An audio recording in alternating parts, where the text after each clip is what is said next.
with no land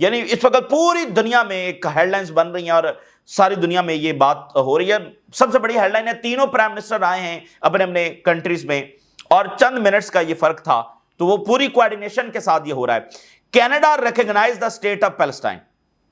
یعنی آپ اس head line کو دیکھیے, 100 سال لگ گئے اس ہیڈ لائن کے آتے آتے کہ یو کے ریکگنائز دا پیلسٹائن اسٹیٹ, کینیڈا ریکگنائز دا پیلسٹائن اسٹیٹ اور آسٹریلیا ریکگنائز دا پیلسٹائن اسٹیٹ.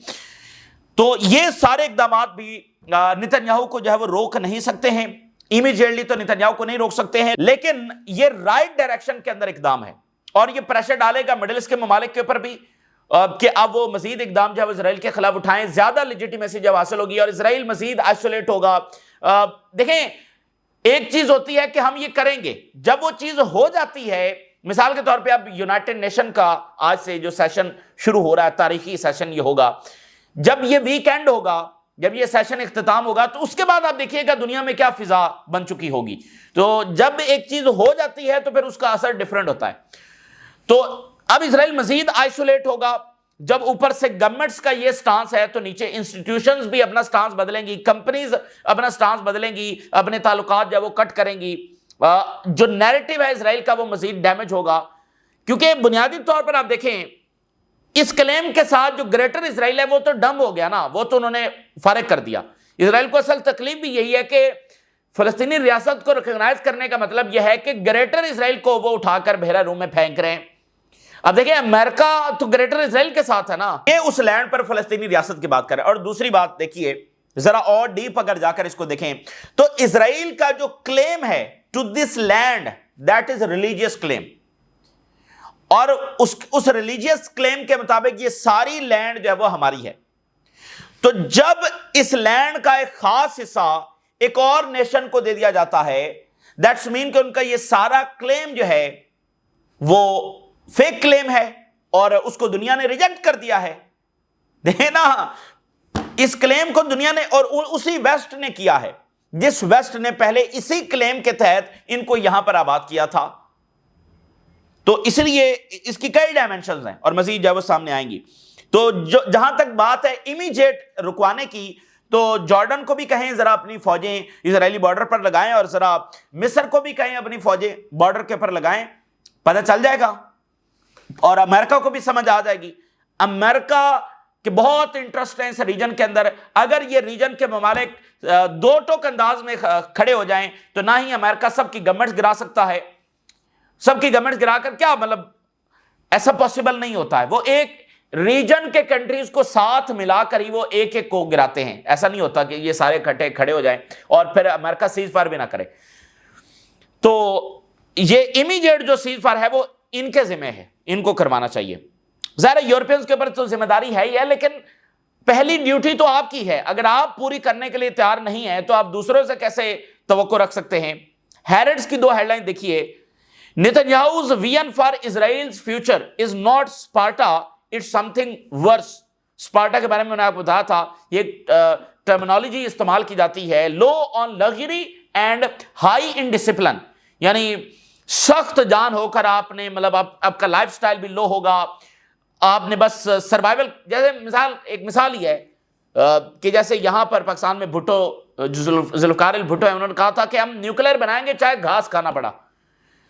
ایک مشن کے لیے, ظاہر اسرائیل کے ساتھ اس کا کوئی کمپیریزن نہیں ہے, لیکن اسپارٹا ٹرم کو سمجھانے کے لیے کہ آپ جب وہ سخت جان ہو کر اور سب چیزیں چھوڑ چھاڑ کر ایک مشن کے پیچھے لگ جاتے ہیں, تو اسرائیلی تو اس کو اسپارٹا کی جو ہے نا حالت اس میں رہ ہی نہیں سکتے ہیں.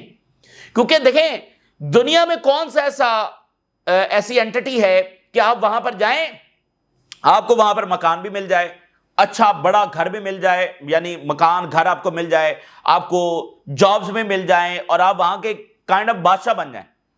یہ تو دنیا میں کوئی کہیں سہولت نہیں ہے. تو یہاں پر جو بھی اسرائیلی آئے ہیں ان کو یہی سہولت ملی ہے, اور پھر ان کو جو مرات ملتی ہیں ویسٹ میں, امریکن سے زیادہ مرات ان کو امریکہ میں ملتی ہیں, تو وہ اس اسپارٹا سٹیٹس کے عادی ہی نہیں ہیں, وہ اس میں رہ ہی نہیں سکتے ہیں. ٹھیک ہے نا, تو وہ کولیپس ہے. ٹھیک ہے نا. تو اور ہیرڈ یہ لکھ رہا ہے کہ یہ اسپارٹا سے بھی بری چیز ہے جو ہمارے ساتھ ہونے جا رہی ہے. The occupation does not buy Israel security, it endangers it. یہ ہیرڈز لکھ رہا ہے. قبضے کر کے, آکوپیشن کر کے, اس سے اسرائیل لانگ ٹرم کے لیے سروائیو نہیں کر سکتا. یہ اسرائیل کی سیکیورٹی نہیں ہے, بلکہ یہ اسرائیل کے وجود کو خطرے میں ڈال رہی ہے. آکوپیشن اسرائیل کے لیے اصل خطرہ ہے. So that's the reality. لیکن زائنسٹ جو ہے وہ ان کی اپنی آئیڈیالوجی ہے. آج یونائٹڈ نیشن کا جب سیشن شروع ہو رہا ہے اور فرانس اور سعودی عربیہ جو ہے وہ کو چیئر کر رہے ہیں, اور اس سیشن کے بعد ہم دیکھ سکیں گے بہت ساری تبدیلیاں اور اسٹریٹجک شفٹ آپ کو دنیا میں نظر آئے گا, اور بہت ساری امپورٹنٹ ملاقاتیں ہوں گی اس سیشن کی سائیڈ لائنز کے اوپر. چونکہ سارے لیڈر جو ہے وہاں پر جا رہے ہیں تو سائیڈ لائنز پر بہت ساری ملاقاتیں ہو رہی ہوں گی. اچھا, اب آپ دیکھیے اٹلی سے کیا خبر سامنے آ رہی ہے. ایک ٹورزم فیئر ایونٹ ہو رہا تھا, اس میں سے انہوں نے جناب اسرائیل کو ایکسکلوڈ کر دیا, اسرائیل کو نکال دیا. اتنی ہزیمت اسرائیل کو ہو رہی ہے. Israel has been reportedly excluded from a tourism fair in Italy. Public pressure کے اوپر یہ اقدام جو ہے وہ اٹھانا پڑا ہے, اور اسرائیل کی جو پارٹیسپیشن ہے وہ اس کے اندر نہیں ہوگی. اور اسرائیل جو ہے وہ ان کو کہہ رہا ہے کہ آپ ریکنسیڈر کریں, اور جو آرگنائزرز ہیں وہ اٹلی کی گورنمنٹ کو کہہ رہے ہیں کہ آپ ریکنسیڈر کریں, اور یہ تو بڑی انیکوالٹی ہو, یہ تو اسرائیل کے ساتھ بڑی زیادتی ہو جائے گی. سو وہ انہوں نے جناب اس کو نکال دیا ہے. اور پھر برلن میں کیا ہوا ہے, Berlin musicians play in memory of Gaza's slain children. تو یہ نا ایک جذبات ہیں, آپ وہاں کی گورنمنٹس کتنی دیر جب وہ کھڑی رہیں گی. ظاہر ان کی بڑی طاقت ہے, بہت بڑی طاقت ہے, بڑے یہ مضبوط ملک ہیں. اس لیے آپ دیکھیے کہ ابھی تک سیز فائر نہیں ہو سکا, لیکن جنگ شروع کہاں سے ہوئی تھی اور جا کس طرف رہی ہے, فلسطین کے ریکگنیشن کی طرف. سو پوپ لیو کا دوبارہ سٹیٹمنٹ آیا ہے. Pope Leo decries forced exile of Gaza civilians. تو وہاں سے بھی مسلسل جو وہ ان کی حمایت فلسطین کے لیے آ رہی ہے. اس کے ساتھ یہ ہے کہ یمن نے کہا کہ ہم اٹیک کریں گے, جو یہ اگریشن کر رہے ہیں اس پر مزید ہم رسپونڈ کریں گے, مزید طاقت ہم استعمال کریں گے. Aggression will not pass without consequences, top یمنی آفیشلز کہہ رہے ہیں. یمن سیز کہ اس کے پاس یہ ابیلٹی ہے, means to deal painful blows to the Zionist enemy. So let's see کہ یمن مزید کس طرح کے اٹیکس کرتا ہے. اور ادھر فلسطینی ریزسٹنس جو ہے وہ بھرپور انداز میں سامنا کر رہی ہے, اور ہیرڈز کے نمبرز کے مطابق 70,000 کے مقابلے میں صرف 2500 ہیں, اور ان کے پاس لائٹ ویپنز ہیں. اب انہوں نے ناردرن غازہ میں جبالیہ کے علاقے میں ریزسٹنس یہ بتا رہی ہے کہ ہم نے سنائپر آپریشنز جو ہے وہ کیے ہیں. اور ایک بڑی دلچسپ رپورٹ جو ہے وہ اسرائیلی میڈیا نے جاری کی ہے. اسرائیلی میڈیا کے مطابق شن بیٹ جو ہے وہ یہ انویسٹیگیٹ کر رہی ہے کہ ایک ایسا واقعہ غزہ میں پیش آیا ہے. انہوں نے بہت ساری ملیشیا جو ہے وہ غزہ میں بھیجی ہوئی ہے. ابو شباب ایک بڑی ملیشیا ہے, وہ داعش سے لنک ہے, تو اس کو انہوں نے بھیجا ہوا ہے حماس اور سیویلینز کے خلاف. تو اس میں سے کسی ایک فرد نے ایک سینسٹیو انفارمیشن جو ہے وہ کہیں حماس کے ہاتھے لگ گئی.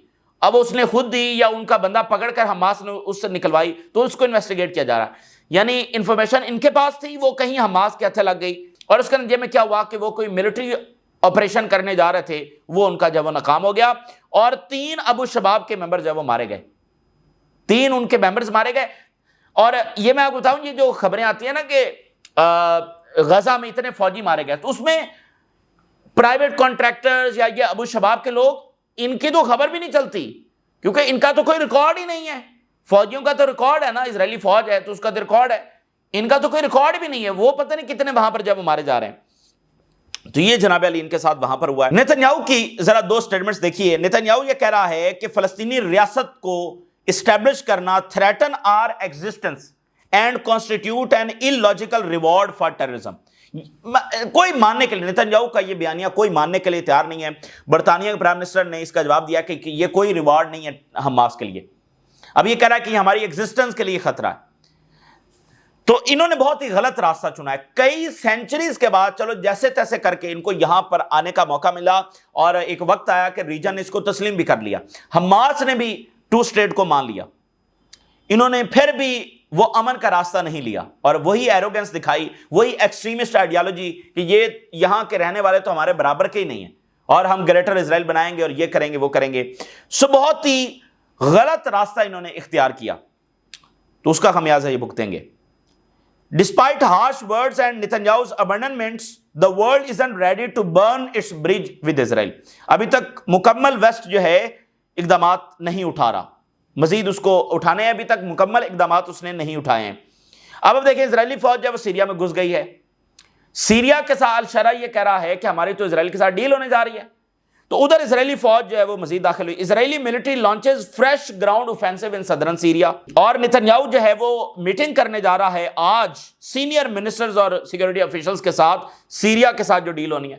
اب پتہ نہیں کیا ڈیل ہوگی، وہ تو فوجیں وہاں پر داخل ہوئی ہیں.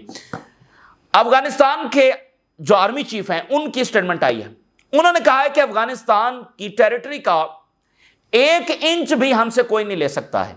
امریکہ کے نام انہوں نے یہ پیغام جاری کیا ہے، 1 انچ بھی یہ نہیں لے سکتے ہیں، امریکہ جو مرضی کر لے، ان کو بگرام ایئر بیس نہیں ملنے والی. یہ افغانستان کے آرمی چیف کی سٹیٹمنٹ آئی ہے. تینوں جو فرنٹس ہیں نا اوورال اس پہ ایسکلیشن ہے، یوکرین میں، پیسیفک کے اندر اور وینزویلا میں. اب وینزویلا سے کیا خبر ہے؟ وینزویلا میں جناب علی انہوں نے عام شہریوں کو ٹرین کرنا جو ہے شروع کر دیا ہے. Venezuela launches barracks to the people operation to counter US threats. Barracks to people یہ شروع کیا گیا ہے پروگرام، جس میں فورسز کو جو ڈپلائی کیا جائے گا 5336 ڈسٹرکٹس کے اندر. عام شہری، اس سے پہلے انہوں نے ملینز آف ان کے جو جنگجو ہیں ان کو موبلائز کیا ہے، اب باقی جو عام شہری ہیں ان کو بھی انہوں نے ٹرین کرنا جو شروع کر دیا ہے. اس میں training the residents amid US militarisation in the Caribbean, کیونکہ وینزویلا کو یہ اندازہ ہو چکا ہے کہ یہ جنگ ان کے دروازے پر آ چکی ہے اور شروع ہو چکی ہے. ابھی آپ دیکھیں انہوں نے ایک اور کشتی کو نشانہ بنایا ہے. And US provides no proof for alleged narco vessel strikes in the Caribbean. کوئی ثبوت انہوں نے نہیں دیا ہے. امریکہ ٹرمپ بار بار یہ کہتے ہیں کہ اس میں ڈرگز تھے، اس میں فلانا تھا، لیکن وہ کوئی پروف نہیں دے سکے. اور وینزویلا کے مطابق یہ ہماری سویلینز کی کشتیاں تھیں، ماہی گیروں کی کشتیاں تھیں، جن کو جب وہ انہوں نے نشانہ بنایا ہے اور اس میں ہلاکتیں بھی ہوئی ہیں. تو وینزویلا نے کل کہا کہ ہمارے خلاف جو ہے وہ انڈکلیئرڈ وار امریکہ شروع کر چکا ہے. ایک بندہ ہے دنیا میں جو صحیح ٹریٹ کرتا ہے امریکہ کو اور ویسٹ کو اور اسرائیل کو، وہ دنیا میں ایک ہی بندہ ہے، اور اس بندے کا نام ہے کم جونگ ان. بس وہی ہے جو صحیح انداز سے ویسٹ کو سمجھتا ہے اور صحیح ٹریٹ کرتا ہے. اب آپ دیکھیے، Kim Jong Un oversees North Korea test of drones and unmanned weapons. انہوں نے سپروائز کیا the performance of the test new unmanned weapons کی، جس میں ڈرونز ہیں اور ملٹی پرپز ایئر کرافٹ شامل ہیں، اور تعریف کی ان کے کمبیٹ پوٹینشل کی. اور AI کے اوپر انہوں نے سٹریس کیا کہ آرٹیفیشل انٹیلیجنس سے لیس جو ویپنز ہیں اور اس کی جو انٹیگریشن ہے، آرٹیفیشل انٹیلیجنس کی جو انٹیگریشن ہے، ہماری جو ایگزسٹنگ ملٹری ہے اس میں آرٹیفیشل انٹیلیجنس کو انٹیگریٹ کیا جائے as vital for military modernisation. تو اب وہ جو چائنا نے ویپنز دکھائے اس میں آرٹیفیشل انٹیلیجنس سے لیس ویپنز ہے وہ انہوں نے دکھائے ہیں. تو جناب علی کم جونگ ان نے کچھ نئے ڈرونز وہاں پر چلا دیے ہیں، کچھ نئے میزائل ٹیسٹ کر دیے ہیں، کچھ نئے ویپنز وہاں پر ٹیسٹ کیے ہیں. تو وہ امریکہ ایک بیان دیتا ہے، جواب میں وہ ایک انٹر کانٹیننٹل بیلسٹک میزائل چلا دیتے ہیں اور وہ کہیں پیسیفک میں جا کر جو گرتا ہے. اور اس سے پہلے نارتھ کوریا کو دھمکیاں لگائی گئیں، نارتھ کوریا NPT سے نکل گیا اور 2006 میں اس نے جو نیوکلر دھماکے کر دیے.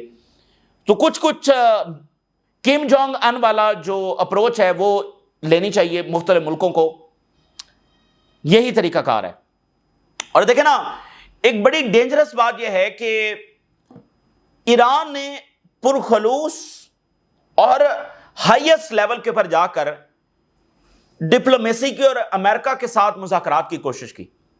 دیکھیں نا، صدام حسین یا عراق یا بشار الاسد یا قذافی، اس کے بعد اب ایران، ان کو پورٹرے کیا جاتا ہے نا کہ یہ تو بس باغی سی ریاستیں ہیں، ان کی لیڈرشپ سمجھدار نہیں ہے، یہ ریئلسٹک نہیں ہے، یہ صورتحال کو سمجھنے کے لیے تیار نہیں ہے کہ ٹھیک ہے یار آپ امریکہ ہے اس کی طاقت کو تسلیم کریں. اس طرح کا ایک بیانیہ بنایا جاتا ہے نا.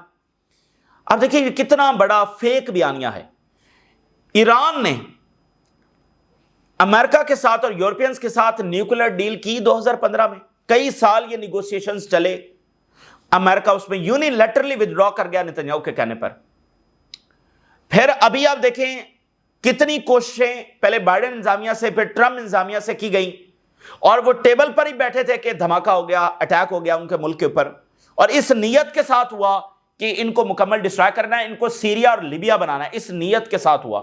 کتنا مشکل وقت تھا یہ ایران کے اوپر، وہ ادھر مذاکرات کے ٹیبل پر بیٹھے ہوئے تھے. اس جنگ کے بعد اگین ایران نے ایفرٹس کی، یورپینز کے ساتھ ملاقاتیں کی، پھر مذاکرات کی، ان پر سینکشنز لگ گئیں. تو ادھر حماس دیکھیے کس حد تک اس نے کوشش کی، ادھر مڈل ایسٹ کی گورنمنٹس انہوں نے ابراہم اکارڈز کیے. تو اصل بات یہ سمجھنے والی ہے کہ یہ تمام ریاست، اور وینزویلا مذاکرات کے لیے تیار ہے، مذاکرات چاہتا ہے، لیکن جب ان کا مقصد ہی جنگیں چھیڑ کے رکھنا ہے تو پھر آپ کیا کریں گے؟ تو یہاں مڈل ایسٹ میں جو ڈینجرس کام ہوا ہے نا، اور اس کا اثر پوری دنیا پر پڑے گا کہ آپ نے ڈپلومیسی کی کوئی وقت ہی نہیں چھوڑی. ڈپلومیسی کو پہلے ہوتا تھا یہ مذاکرات ہو رہے ہیں تو کوئی نتیجہ نکل آئے گا، اب وہ مذاکرات تو کیا، مذاکرات اگر ہو رہے ہیں تو خطرہ یہ ہے کہ اسی درمیان اٹیک نہ ہو جائے. یہ سب سے ڈینجرس بات ہے، کیونکہ دنیا میں جتنے بھی کرائسس ہوتے ہیں الٹیمیٹلی آپ زبان سے حل کرتے ہیں، آپ ڈائلاگ سے حل کرتے ہیں. یہاں پر ڈائلاگ کو انہوں نے ویسے ہی ڈسٹرائے کر دیا ہے. یہ سب سے ڈینجرس بات ہے، کیونکہ جب ڈائلاگ نہیں ہوتا تو پھر وار ہوتی ہے. تو ادھر جناب یوکرین کے فرنٹ پر بڑی کنفرنٹیشن ہے. برطانیہ کے جو جنگی طیارے ہیں ٹائفون ایئر کرافٹ، وہ پولینڈ کی فضاؤں میں اس وقت انہوں نے پروازیں شروع کر دی ہیں. جنگی طیارے پولینڈ کی پروازوں میں پہلی بار فلائی کرنا جب شروع ہو گئے. فرسٹ ایئر ڈیفنس مشن یہ ہے برطانیہ کا، وہاں پر بھی ایسکلیشن ہے. تو یہ اس وقت کی صورتحال جو آپ کے ساتھ شیئر کیا، آپ نے رائے ضرور آگاہ کریں. اجازت دیجیے، اللہ حافظ.